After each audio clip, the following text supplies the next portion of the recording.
일본이 자랑하는 거대한 댐인 구로베 댐 주민들은 물론이고 관광객들까지도 찾아가서 구경하는 이 댐에서 최근 균열이 발견되었습니다. 대규모 지진과 이상기후에 더는 버티지 못한 것인데요. 심지어 구로베 댐뿐만 아니라 일본 댐 전체가 큰 문제에 직면했다고 하죠. 대체 어떻게 된 일인지 지금부터 자세하게 설명해 드리겠습니다.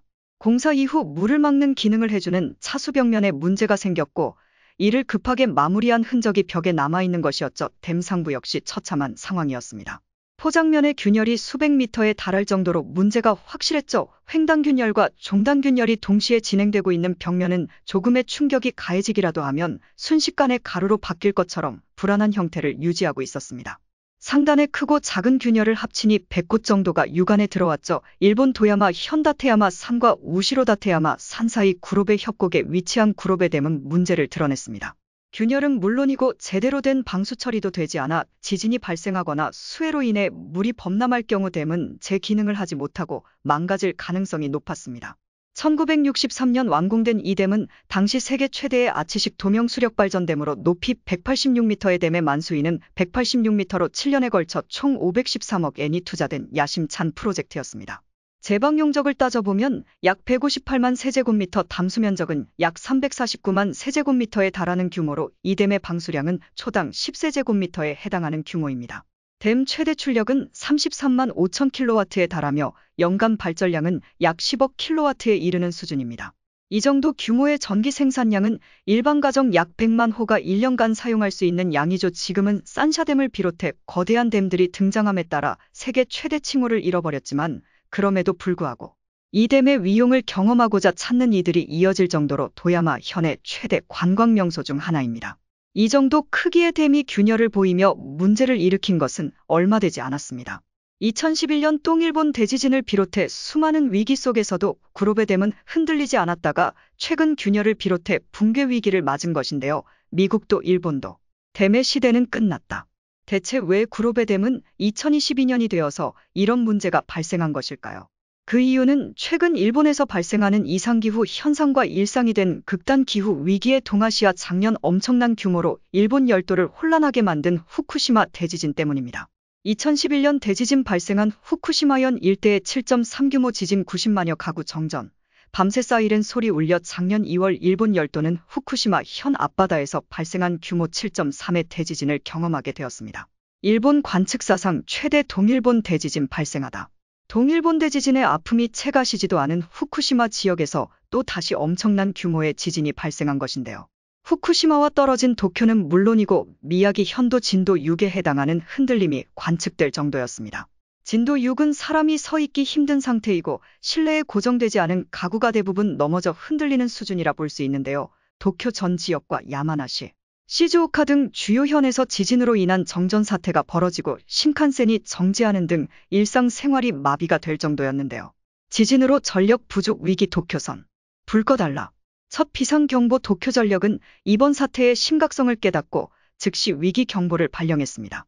전력 공급 예비율이 3%를 밑돌 때 발생하는 것이 위기경보로 그만큼 이번 지진이 일본 내에서도 심각한 수준인 것을 알려주는 지표였죠. 전문가들은 2021년에 있었던 후쿠시마 지진이 구로베 댐의 안전성을 크게 해쳤다고 바라봤습니다. 이미 한 차례 동일본 대지진의 여파로 인해 구로베 댐에는 종단 및 횡단 압력이 심하게 가해졌고 구로베 댐이 자랑하는 거대한 규모의 댐 규모가 하중에 엄청난 악영향을 미쳤을 것으로 바라봤죠. 특히 진도 6-7 수준의 흔들림은 콘크리트 균열 가속화에 영향을 미쳤을 것으로 바라봤습니다. 기상이변으로 인한 폭우 현상 역시 구로베 댐을 위험하게 만들었습니다. 그러지 않아도 태풍으로 인해 매번 강둑이 무너지거나 건물이 무너지는 피해를 입었던 일본 입장에선 폭우에 대비한 건물 설계를 하는 것이 일반적인데요. 하지만 이것도 예측 가능한 범주의 수위 상승만을 고려한 설계일 뿐 규슈 기록적 폭우 산사태 당한 노인 18시간 만에 구조 우레시노시나흘간 강수량 1023mm 산사태 범람 이어져 지금처럼 집중호우가 매년 발생하는 경우는 상상하지 못한 일이었죠. 지진 다발 일본, 지금은 폭우 다발 시대. 기상이변 아닌 기후변화. 일본 내부에서는 폭우 다발 시대라고 칭할 정도로 매년 그 강수량은 점점 더 증가하고 있는 것이 현실입니다. 재해위기관리 전문가 와다 다카마사는 기상이변에 대해 일본 근해 해수 온도가 높아진 것이 큰 영향을 미쳤다고 바라봤는데요. 보통 남태평양 부근에서 형성된 태풍이 일본으로 넘어오면서 많은 에너지를 소진하는 것이 정상이지만 일본 해수면 온도가 상승함에 따라 추가 에너지를 태풍이 받으면서 그 기세가 꺾이지 않고 일본 열도 전체에 미치는 것이 큰 문제라고 지적했습니다. 일본 방재과학기술연구소 시미즈 신고 선임 연구원 역시 온난화로 인한 일본 주변 근해의 온도 상승이 가장 큰 원인으로 바라봤습니다. 태풍 하기비스는 가장 대표적인 예로 일본 홍수, 얼마나 심각하길래 사망자 수십 명, 실종자 속출 하기비스가 상륙하면서 수많은 인명피해와 물적 피해가 이어지면서 이를 막아야 할 치수 작업에 더 많은 예산이 투입되어야 함을 암시했죠. 그룹의 댐이 수용할 수 있는 물의 양 역시 매번 기록을 갱신하면서 댐 하중에 가하는 힘이 매년마다 점점 강해졌고 대지진과 이상기후의 합작으로 인해 구로베 댐은 한계에 봉착한 것입니다. 한 차례 대형 지진이나 충격이 가해지면 돌이킬 수 없는 결과를 맞이할 것으로 보이는데요. 그런데 최근 일본에서 심상치 않은 움직임이 보이면서 조만간 이 댐이 무너지고 도야마 현은 물론이고 도쿄 인근까지도 침수될 가능성이 제기되었습니다. 2021년에 발생한 후쿠시마 대지진 이후로 일본에는 끊임없는 지진이 발생하고 있습니다. 일본 오키나와 해역서 규모 5.7 지진 7.0 이상의 대형 지진은 발생하지 않았으나 4.0에 해당하는 중소규모 지진은 지속적으로 일어나는 것인데요. 일본 지진 이틀 만에 4번. 2022년 3월 기준 규모 4 이상의 지진은 도합 200차례가 발생 2012년 12월 이후 월 단위로 가장 많은 수치를 기록했으며 평년의 2배가 넘는 수치입니다. 땅 밑에서 무슨 일이? 규모 4.0 이상 지진 지난달 195차례. 지진의 영향이 상대적으로 덜 가는 서북지방까지도 지진의 여파가 일어났죠. 일본 지진조사위원장 히라타 나오시는 이 사태를 심각하게 바라보며 지하 20km 지점에서 무언가 발생하고 있다는 사실을 지적했습니다. 토사 붕괴는 물론이고 대규모 지하 공동이 발생할 수 있다고 바라봤죠. 일본 지진조사위원회는 이런 현상에 대해 규모 8-9 수준이 오기 전 찾아오는 파장이라고 바라보며 조만간 초대형 지진이 40년 만에 찾아올 확률을 90%로 내다보기까지 했죠. 전문가, 일본 전역 대지진 발생 가능성 더 커진 상태. 규모 4 이상이 따라 최근 남태평양 통가에서 일어난 대규모 화산 폭발 역시 이러한 대지진의 전조로 바라보는 이들이 있는데요. 보통 일본에서 지진이 일어나기 전 통가를 비롯한 남태평양 불의 고리 지역에서 지진과 화산 폭발이 발생하는 것을 보면 아주 근거 없는 이야기로 볼 수 없는 것이 현실입니다. 만약 이렇게 된다면 구로베 댐은 무너질 것이고 그 외에 일본에 존재하는 댐들 역시 무사하지 못할 것인데요. 현재 일본에 있는 댐은 약 3,000개에 이릅니다. 그 중에서도 홍수 조절과 농지 방제 기능을 하는 댐이 860개저 댐들 대부분은 건설한 지 30-50년이 넘어가는 댐들입니다.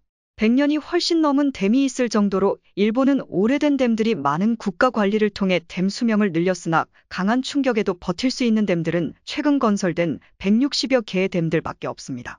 구로베 댐을 비롯 도쿄 주변에 생활용수를 공급하고 있는 댐들 역시 지진으로 인해 무너질 경우 도쿄는 물론이고 오사카, 교토 등 주요 일본 도시들이 넘쳐 흐르는 물로 인해 잠길 가능성이 높습니다.